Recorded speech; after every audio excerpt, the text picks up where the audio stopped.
আসসালামু আলাইকুম বন্ধুরা, আশা করি সুস্থ আছেন। বন্ধুরা, স্ক্রিনে দেখতে পাচ্ছেন এটি সেই বিমান F-5020। আফগানিস্তানের হাতে থাকা সীমিত সংখ্যক এক ভয়ঙ্কর ফাইটার জেট। আজ সকালে এই বিমানটি পাকিস্তানের সীমান্তে আক্রমণ চালিয়েছে, যার ফলে সীমান্তবর্তী তিনটি পোস্টে বড় ধরনের বিস্ফোরণ ঘটেছে। বন্ধুরা, এই বিমান শুধু একটি যন্ত্র নয়, এটি আফগানিস্তানের একটি সামরিক বার্তা। পাকিস্তানকে জানাচ্ছে যে আমরা শুধু প্রতিরক্ষা করি না, আমরা আক্রমণও করতে পারি। এখন প্রশ্ন আসে বন্ধুরা, 50-20 যুদ্ধবিমান কোন ধরনের বিমান? এটি মূলত রাশিয়ার প্রযুক্তি মিশন, পুরনো MiG এবং SE-Koi সিরিজের আধুনিক সংস্করণ। কিন্তু আফগান সেনারা এটিকে স্থানীয়ভাবে 50-20 নাম দিয়েছে, যেন শত্রুদের মধ্যে মানসিক চাপ তৈরি করতে পারে।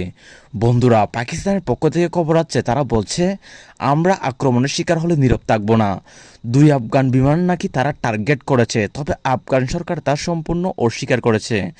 বন্ধুরা, সামরিক বিশেষজ্ঞরা বলছেন আজকের এই হামলা কেবল সীমান্ত সংঘর্ষ নয়, এটি দক্ষিণ এশিয়ার নিরাপত্তা কাঠামোতে নতুন চ্যালেঞ্জ। আফগানিস্তান সাম্প্রতিক সপ্তাহগুলোতে সীমান্ত পার হয়ে পাকিস্তানকে চ্যালেঞ্জ জানাচ্ছে। বন্ধুরা, গড়ির কাটার মতো চলছে সীমান্ত উত্তেজনা। সীমান্ত জুড়ে এয়ার ডিফেন্স সিস্টেম মোতায়েন, সেনারা টহলে, আর সাধারণ মানুষ আতঙ্কের নিরাপদ স্থানে সরে যাচ্ছে। বন্ধুরা, শুধু পাকিস্তান নয়, আন্তর্জাতিক মহলও এই ঘটনা লক্ষ্য করছে। যুক্তরাষ্ট্র, চীন, রাশিয়া সবাই কুশ নিচ্ছে কেন আফগান সেনারা এমন সরাসরি হামলা চালালো। বন্ধুরা, সামরিক কৌশলীরা বলছেন এই হামলা মূলত প্রতিশোধ নয়, বরং এক প্রিপ্ল্যান্ড অপারেশন, যেখানে আফগানিস্তান নিজের আকাশে আধিপত্য প্রতিষ্ঠা করতে চাইছে। বন্ধুরা, মিস্টার ডোনাল্ড ট্রাম্পও এটিও বলেছেন।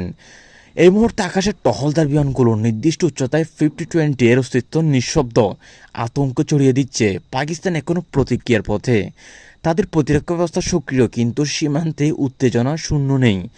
বন্ধুরা, মনে রাখুন আজকের এই ঘটনায় একদিন বিস্ফোরণ নয়, এটি দক্ষিণ এশিয়ার দীর্ঘমেয়াদী নিরাপত্তা ও কূটনৈতিক অবস্থাকে প্রভাবিত করবে। বন্ধুরা, আসল গল্পটি হলো 50-20 এই গর্জন কেবল যুদ্ধের নয়, এটি রাজনৈতিক বার্তা, সামরিক ক্ষমতার প্রদর্শনী এবং আন্তর্জাতিক কূটনীতির নতুন অধ্যায়। বন্ধুরা, সাম্প্রতিক অঙ্গ হিসেবে পাকিস্তান এক জাতিসংঘে আনুষ্ঠানিক প্রতিবাদ জানাবে, তবে আফগানিস্তান তাদের হামলার ন্যায্যতা দাবি করছে, যা ভবিষ্যৎ সীমান্তের সংঘাতে আরও জটিল করবে। বন্ধুরা, সর্বশেষ বলতে পারি দক্ষিণ এশিয়ার আকাশে শান্তি ফেরার সময় এখনও আসেনি। 50-20 এর গর্জন, আজকের এই ঘটনা সবকিছু মিলিয়ে নতুন উত্তেজনা সৃষ্টি হয়েছে। সবকিছু মিলিয়ে দক্ষিণ এশিয়াতে বর্তমান পরিস্থিতি খুব ভয়াবহ। যেটি মধ্যপ্রাচ্যের মধ্যে হতো সেটি বর্তমানে দক্ষিণ এশিয়ার মধ্যে এসে গিয়েছে। এই নিয়ে পাকিস্তান, ভারত, আফগানিস্তান, বাংলাদেশ সবাই শঙ্কায় আছে। এতক্ষণ যার ভিডিও দেখলেন আপনাদের সবাইকে ধন্যবাদ, এবং ভিডিও ভালো লাগলে চ্যানেলটি সাবস্ক্রাইব করবেন। আর কে কোথা থেকে দেখছেন অবশ্যই কমেন্ট করে জানাবেন।